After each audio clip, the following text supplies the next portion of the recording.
Another marathon of private hearings on Capitol Hill today as members of 3 committees in the House of Representatives question President Trump's former top Russia advisor, Fiona Hill, as part of the ongoing impeachment inquiry. Our Yamiche Alcindor has been reporting on Capitol Hill today, and she joins us now. So, Yamiche, remind us who Fiona Hill is. What is her background? Fiona Hill was the first person who worked at the White House to come before Congress to testify as part of the Democrats' impeachment inquiry. She was President Trump's top Europe and Russia advisor.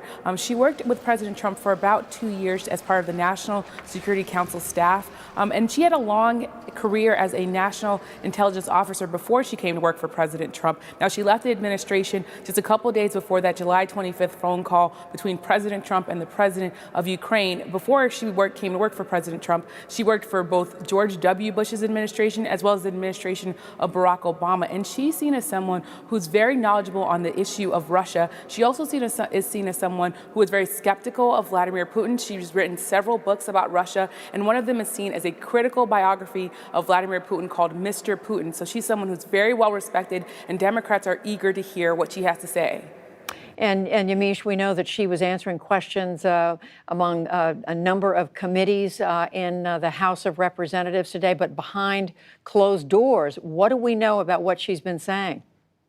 Well, it's clear that Fiona Hill came here with an agenda, and that agenda is to, based on reports, talk about the fact that she was against the removal of the former ambassador to Ukraine, Marie Yovanovitch, and she was also really concerned with the actions of Trump allies. She thinks that they were abusing power by having the former ambassador of Ukraine removed. She's, according to reports, wanted to come here, but she also was complying with a subpoena, much like last week when we saw the former ambassador of Ukraine say that she was legally required to be here. Her lawyer said she was served with a subpoena today and came here before Congress to offer information. So we're not exactly sure what she said in the deposition because it's continuing to go on, but the idea is that she's going to be giving critical information that's going to be part of this impeachment inquiry. And basically it's going to be saying that Rudy Giuliani and Gordon Sondland, the ambassador to Europe, to the European Union, as well as the president's personal attorney, were operating outside of the official channels that the State Department has to try to pressure Ukraine to investigate the president's political rivals.